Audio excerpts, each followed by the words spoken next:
Canada में वरिष्ठ भारतीय राजनयिक रहे संजय वर्मा ने कनाडा पर जमकर निशाना साधा है।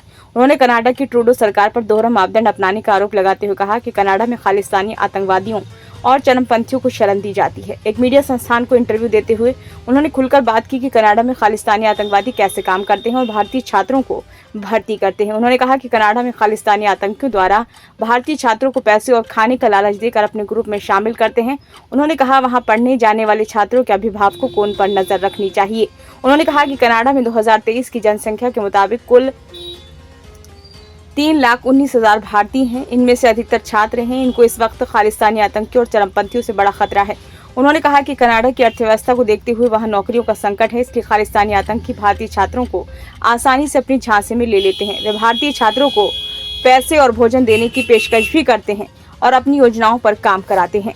उन्होंने कहा कि कुछ छात्रों से कनाडा में भारतीय दूतावास के बाहर विरोध प्रदर्शन कराया जाता है, उनसे भारत विरोधी नारे लगवाए जाते हैं और ध्वज का अपमान कराकर फोटो और वीडियो बना लिए जाते हैं।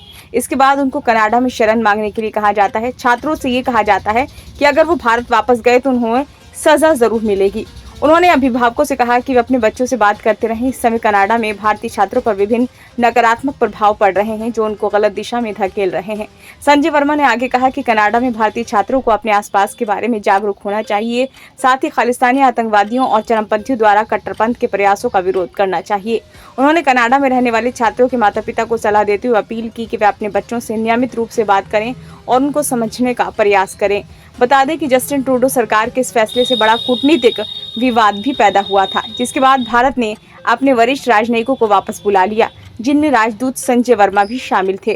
खालिस्तानी तत्वों को बढ़ावा देने में पाकिस्तान की भूमिका पर संजय कुमार वर्मा ने कहा कि हम जानते और समझते हैं कि पाकिस्तानी एजेंसियों के पाकिस्तानी चरमपंथियों और आतंकवादियों के साथ घनिष्ठ संबंध हैं। हम उन आतंकवादियों के उदाहरण देख सकते हैं जो पाकिस्तान में रह रहे थे। हाँ, वैश्विक संबंध हैं। मुझे इसमें कोई संदेह नहीं है कि ये वैश्विक संबंध कनाडा के लिए भी मान्य होंगे। उन्होंने कहा कि हम एक जिम्मेदार लोकतंत्र हैं, किसी भी देश के आंतरिक मामलों में हस्तक्षेप करने की हमारी नीति नहीं है। इसके साथ ही इस मामले में दुख जताते हुए वर्मा ने कहा कि ये दुखद था क्योंकि मैं दोनों देशों के बीच संबंधों को और बेहतर बनाने के लिए वहां गया था, लेकिन मेरे खिलाफ आरोप लगाए गए। मुझे भी लगता है कि अगर मेरे देश के हितों को नुकसान पहुंचा है तो फिर अपने देश की रक्षा करना मेरा कर्तव्य है।